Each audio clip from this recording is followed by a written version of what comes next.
Let's see there be pictorial evidence. 894.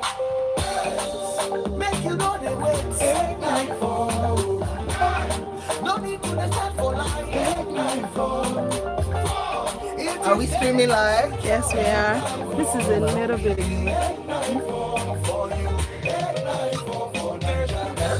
Does it work for you? Yeah, sure. So,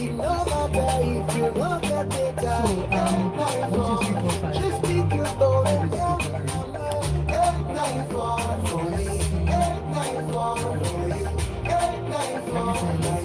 Dial star 894 hash to get started. Powered by First Bank. This is Smooth 98.1. The Smooth Breakfast presents the headlines, the stories, the news, in-depth analysis of national current affairs. Freshly pressed on Smooth 98.1.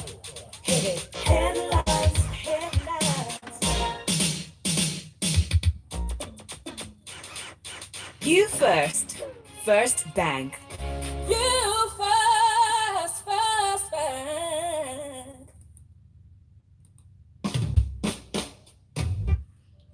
Well, Lagos, here we are. It is gone past 7:34 Monday morning. This is Smooth Breakfast. I'm Shopper Martin. And I'm Victor Peppel. Yes, the new voice, the freshly pressed, and of the Smooth Breakfast team as well. So, joining us in the studio, we have got two analysts in for a Monday morning. Mr. C, of course, you have known to come and expect. Good morning, Mr. C. How you doing? Good morning, Shopper. Good morning, Victor. Good morning, Lagos. Good morning. And Ugo Dre, good morning, good morning. How are you? Hi, Madam Shopper. How are you doing? Oh, I like that. Okay, I'll keep it. Thank you. Good morning, Lagos. Good morning, everyone. All right, and of course, we have you to be our third analyst. Make sure you send your WhatsApp messages in to 0809 440 981. You can go over to YouTube where we are streaming live right now, youtube.com/smooth981FM Lagos. Make sure you leave your comments up under the live stream, and of course Twitter, we are at smooth981fm. Tag whichever analyst you want to tag in, at Monsieur C with the triple E, at Ugo Dre, and of course we are at smooth981fm, and we've got stories for you, stories for days in fact. Starting off with news in from the Punch. Osinbajo joins presidential race, meets 12 APC governors. And Mr. C, I'll come to you for your take on this. Now this we heard from him at the dinner that he hosted at the presidential villa for the breaking of the Ramadan fast, that's iftar, and where the vice president informed the APC governors of his plan to succeed his boss, Major General Muhammadu Buhari, retired, whose tenure as president ends in 13 months' time. So we had about 12 APC governors out of 23 present at the meeting, and then the news somehow came out to the general public, and now we heard from the vice president. Saw his video, actually, I went up, saw his video on Twitter some minutes ago, where he then confirmed that he was indeed in the running. So people have had many reactions to this, notwithstanding his history as vice president, wherein a lot of people were actually saying, as the president is out, we don't see a lot from the president or hear a lot from the president. We tend to hear more from the vice president. Oh, what would it be like if he were president? Well, could be a possibility now. Yes, it is. So, Shopper, thank you very much. After weeks or possibly months of speculation, the vice president has formally indicated his intention to run for the office of president next year. Now, the cross-section of Nigerians had wondered whether he would contest, given the fact that his perceived political mentor, the former governor of Lagos State, Bola Ahmed Tinubu, had already indicated his intention to run. Now, his declaration puts to rest the doubts or the speculation, and Nigeria can actually look forward to a president that for the first time, for the second time actually. Look forward to what? What did you just say? Nigerians can look forward to a candidate. Okay, Dre, thank you for just highlighting that. Yes, to a candidate that can. Nigerians can look forward to a candidate who on paper ticks all the boxes as to competence, as to qualifications, and also as to experience. Now, the big question beyond a declaration is, how does this affect the relationship with Asiwaju? That's one. Mm-hmm. Two, the APC primary is next month. If we're to follow the trend of the convention that held last month, it is very well possible they may want a consensus candidate. Now, given the plethora of candidates that have come out on the APC platform, getting a consensus candidate will be interesting. It will be challenging. It's not impossible. It will be. It's how to manage the other candidates who do not get the tickets. Mm-hmm. Now, from the perspective of continuation and legacy, the VP is currently in prime position to continue the legacy of this administration from its perspective. However, from the perspective of Nigerians, do we want a continuation of this administration and its policies? Because rightly or wrongly, you cannot separate the VP from the achievements or the non-achievements of the present administration, because he's an integral part of it. Even though some supporters would suggest that he's only the vice president that has little or no powers, but nevertheless, he's a major part of this team. Now, a lot of Nigerians are asking, we're going to see more declarations. Just on Saturday, the Honorable Minister of Transportation declared his interest. He's also of the APC. The Governor of Kogi State of the APC as well has declared his interest. There are also widespread speculations that the Chairman of Nigeria's Governors Forum might also declare interest to, become Nigeria's president. We know that Asiwaju, who is the APC national leader, is also interested. The party convention is just next month, as they have 4th of June as deadline to submit, name of candidates to INEC. What do you see play out here in terms of, delegates and how they intend to pick the flag bearer for the APC? Okay, thank you very much, Victor. So it must be pointed out quite clearly that not everyone who declares an intention to run will either run or is serious about it. Some people declare these intentions to position themselves for the next round of appointments. Victor, okay, for the next round of appointments. Now, for the APC presidential primary next month, I think it's a straight shootout between Asiwaju and the VP. Yes, I believe it will come down to that. Interesting. Okay, what do you think? Well, I was actually surprised though. At some point, I didn't think he was gonna run. So maybe I'm just one out of very few who didn't think he was going to come out to run, because I didn't really know how he was going to run against Asiwaju, especially when you remember the fact that his base is actually Asiwaju's base, as we've all come to know. Even though some circles would suggest that conventional wisdom, or what we always thought, was that Asiwaju was the one who sort of nominated him and pushed him to Buhari as a VP. We do hear as well that probably wasn't what happened. That Asiwaju had his own arrangement. I just don't see how he can, compete against Asiwaju for now, right? So somehow I just have this false theory that perhaps maybe this is all part of the entire grand plan, and at some point somebody is definitely going to stand down. That's what I think between them.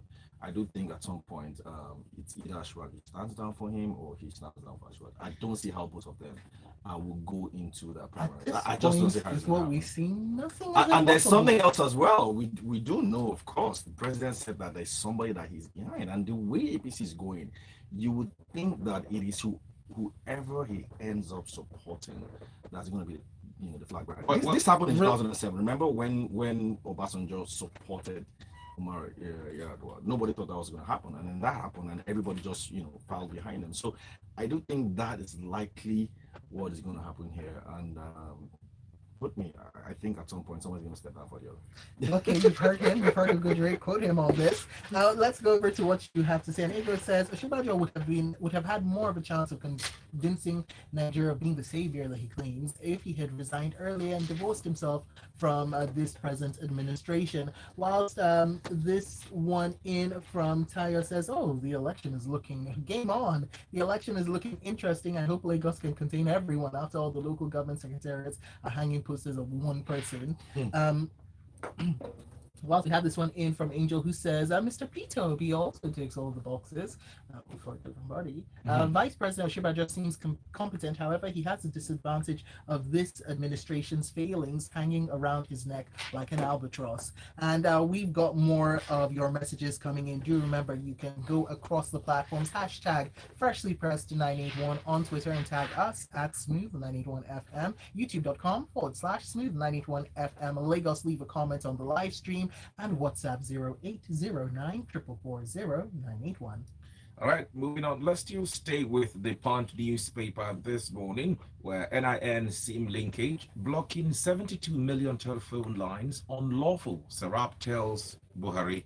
Now, the Socio-Economic Rights and Accountability Project has asked the president to direct the Minister of Communications and Digital Economy, Sapantami, and the Nigerian Communications Commission to immediately reverse the apparently unlawful decision to block over 72 million active subscribers from making calls on their SIMs. Recall that last week, the federal government ordered the telecommunications companies to block outgoing calls on all unlinked lines as the deadline for the verification expired on the 31st of March. A lot of people seem to have been barred from making calls. Ugo, what's your take on this? It's a very difficult one. 72 million SIM cards is actually a lot. If we were saying 5 million SIM cards, then I think it will be easy to stomach this. 70 million SIM cards is just a lot. And to me, I would think that data is what should have supported decision making. I don't think Serap is right. I've asked what law, because they didn't quote any law here, so I don't know what law the government has broken here. What I think is the issue here is just decision making and what should sort of drive the sort of decision making that we make that they're doing. So blocking 72 million lines, I think, is just the wrong thing to do. It is. Don't get me wrong. I'm not against SIM card verification. I do think in this modern world, data is important, and you gotta have data on the people. So where you have a lot of people, some would argue that we have a government that has more than enough data on its people. No. If we go according to what the different ministries, agencies, bodies have collected, banks, in fact, and now telcos. At this point, where is all the data we going? have a country, we have a government that has issue of centralization. This government can't do anything when it comes to having a central system. It can't work. So everything is typically in silos. So the tax authorities have their own data in silos. The telcos have their own data in silos. Utility providers have their own data in silos. Everybody has data in silos. So you don't have a uniform data system. And the only way you can get it is through SIM card. There's just got to be that unique identifier, which is NIN, sorry. So because you don't have NIN, it's going to be difficult to unify everything. It's not that easy. Okay. Right, and unifying it requires that you have NIN. It's just like your social security anywhere in the world. So with your social security number, every single data point is linked to it. That's how these things work. So, but the problem is that it's going to take an awful long time. So I think the government is probably underestimating how difficult this process is. They started this when 2017 or so, 2018, with the MTN finding MTN and blah blah blah. It's gonna take an awful long time, and that's what I think the problem is. You've got to give yourself targets. You've got to plan better. You've got to communicate better to the people who you actually want to do this, and you have to provide better incentives, not disincentives, and not punishing them. So there's got to be incentives to get people to want to be on the NIN platform, because at the end of the day, it's voluntary. You can't force me to give you data, right? So you have to provide the right incentive. So that's what I think the problem is. The government is not communicating well enough. They are not setting the right targets, and they are not using data to drive the decision making that they're currently having. So that's what I think my own issue is here. All right, so we're going to take a very quick break right now. When we do get back, we'll be taking more of your messages right here on Smooth 98.1. It is Freshly Pressed on Smooth Breakfast. We'll be right back. Zuma Bensi going. Enter with your change. Enter with your change because me, I'm not studying money person. Okay, so we have about a minute before we go back on. I don't tell you before say I don't get change. We show you this one. We are take. And my number be that. Hey, what nonsense? What jabba chances? It's quite interesting. I find that we have such a centralized system, and yet when it comes to data, everything That's is what I'm not telling you, decentralized. that Is we it don't everything know supposed to how, flow like, inwards? Nigeria has a problem with centralization, and I think we'll explain it later when it comes to the other story. That's the problem. You can't manage things centrally. Can't. Told you that. Big issue. So you need to have a method to manage. When you try something and you think it's like giving people deadlines, you have to have a grand plan, give people targets. You don't have to Okay, so I'm the one in full scale Mhm. bombing, you don't have right? to shame on Nigeria. Even when I was listing the agencies that had bad elections, I didn't even talk about it. Okay, we are back.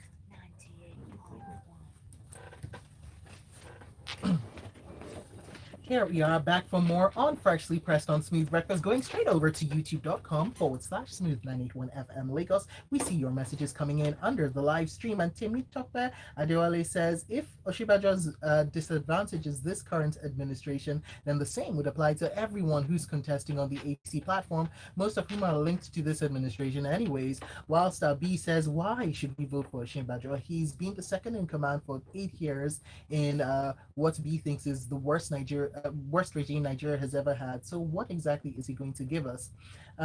We have this one in from Lady Me Love Me, I think, says Oshibajo's silence throughout Buhari's administration cannot be ignored. So no, he cannot be our next president.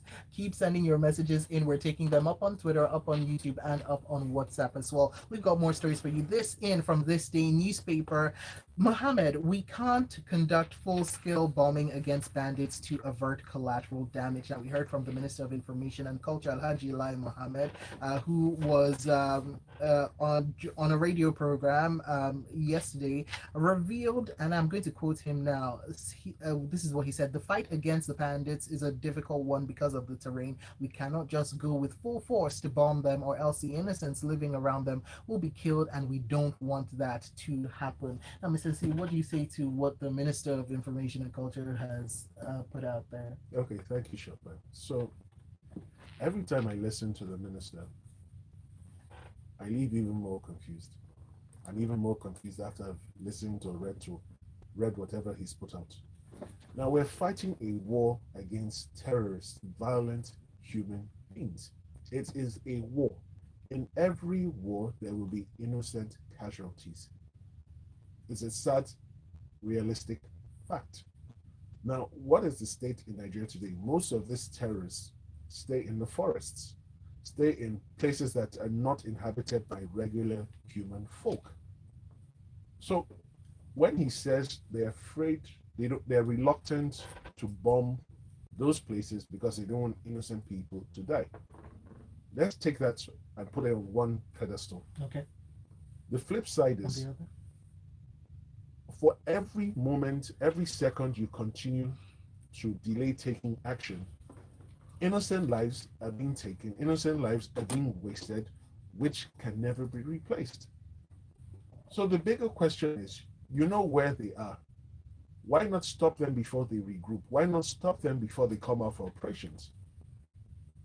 Now, depending on who you speak to within the government at various levels, we have terrorists who are in the forests, in all parts of the nation, even somewhere you don't find forests. Then you also have terrorists, and if this one comes in from what the minister said when he was asking Nigerians to join the fight, who have landlords. So he says, please, let's ask their landlords to give them up. He also talked, and he did also bring something up, which we have discussed before at length here on Freshly Press, which is with human living comes infrastructure, right? Comes processes and logistics. So he talked about, and I quote, who are the ones supplying them with food?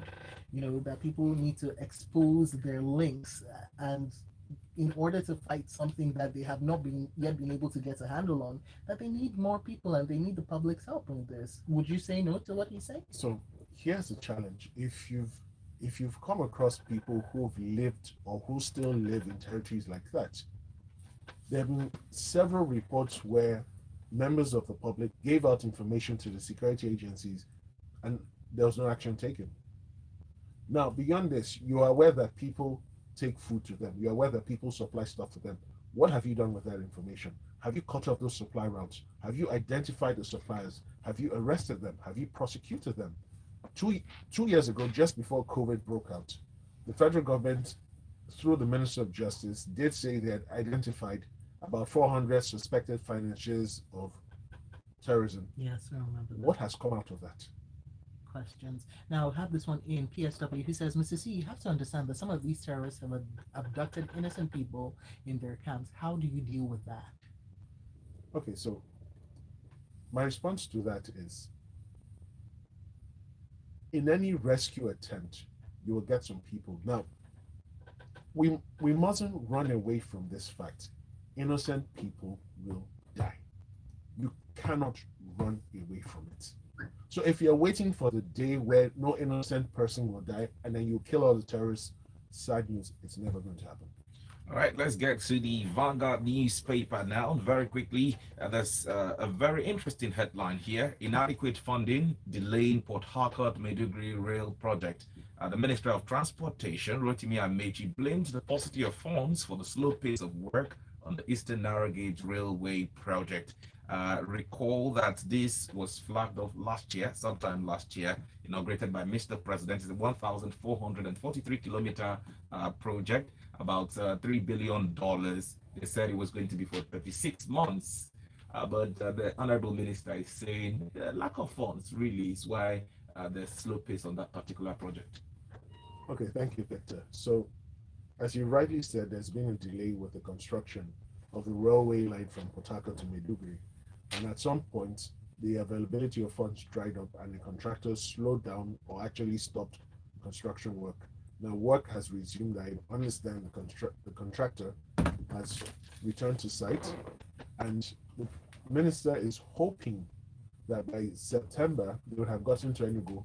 Now, along that project, I don't know what milestone Enugu is, what it represents, what percentage of the complete contract it represents. But it's instructive to note that beyond that, the minister also was reported as saying that the approval for stations along that railway line had not yet been obtained. Now, it begs the question, why do we always do things awkwardly in this country? When you were discussing the line at the Federal Executive Council meeting and you approved it, was there no contemplation for stations for people to get off? Or what was the plan? It would run non-stop from Enugu from Port Harcourt to Maiduguri. So how does construction actually start? Then you come back boldly saying that we're yet to get approval for the stations along the way. That's an interesting one, and it could speak to a wider question of, sometimes do we win all the policies and all the plans forget about the people of the country? And then why are you separating stations from the railway line? Is it not tidier? Is it not easier for the contractor who is building the railway line to build the stations whilst building the line so that everything comes out together as one package? Now, what is the cost of building the stations? All right, a question that we'll probably get to on another day. Let's take a look at this one in from the Punch newspaper. Nigeria made 374.8 billion naira from domestic and export gas sale in 2021. This according to the NNPC. And we see that the government has been making efforts to deepen the country's gas earnings because, in fact, Godre, was you that discussed Nigeria's gas reserves versus oil reserves, yes? And talked about how actually one is a drop of water in an ocean compared to the others. Your thoughts? Yeah, as much as people say we have crude oil reserves, I think we actually have more gas reserves. And Nigeria can actually make a lot more from gas. Than something, by the way, that has been up in the international consciousness with exactly the with this Russia-Ukraine war. For example, crude oil made 34, according to CBN data, that is $34.6 billion in 2021 from crude oil exports. Gas was just $5.6 billion. So that just shows you how much potential we have from gas. But for us to actually get gas to do better at exporting gas, the so-called trans-Saharan gas pipeline that has been in the work for a while needs to come back. We do hear it's coming back now. It's very expensive, about $20 billion or so. That's what's going to cost. Yeah, so that's going to pipe gas from Nigeria all the way to Nigeria and all the way to Algeria and then find its way to Europe. If that that project had come to life a few years ago like planned, perhaps Nigeria would have been making a lot of money right now.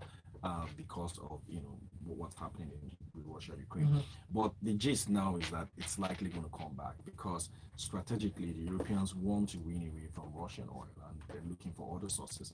But another gist again, and this might just be a little bit of a conspiracy, is that one of the reasons why you're having a lot of all these Saharan did war and all these terrorist activities around Nigeria and Nigeria, who is also because of all this, because there are players out there who don't want this to happen. So long as there's a lot of insecurity across that region, it's going to be difficult to have anyone build such a pipeline. It's a very huge project and very capital intensive. So you do need to have all the countries along that route together so that you can have this pipeline built. So it's a huge project because if it does happen, and that's just going to give African countries a whole lot of wealth because imagine supplying gas to the entire Europe, and you also then hold Europe by, you know what I mean? You kind of hold them. So so this what NNPC has just said here, and I just a drop in the bucket compared to what Nigeria can actually do. Yeah. All right, your message is up on WhatsApp. Emeka from Ikeja says on the NIN SIM linkage, let the cards remain blocked. Government has many times shifted the deadline.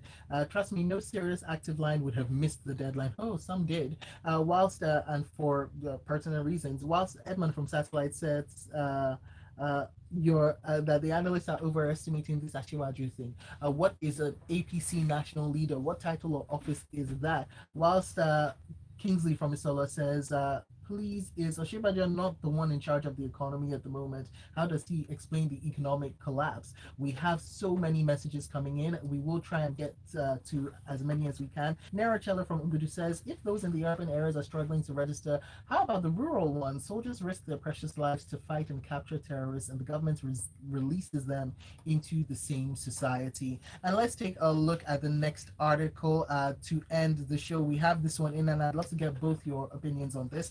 From this day newspaper, grid collapses. Federal government to fast track acquisition of SCADA system. That is the supervisory control and data acquisition system, and it's meant to curb the rate of grid failures. Mr. C, first of all, I'd love to get your take on this. Can you take us through a little bit of what the article says and what your thoughts are on it? Okay, very well. So SCADA is software that is designed to give the transmission company of Nigeria real-time coverage of our power network and also identify faults within the system.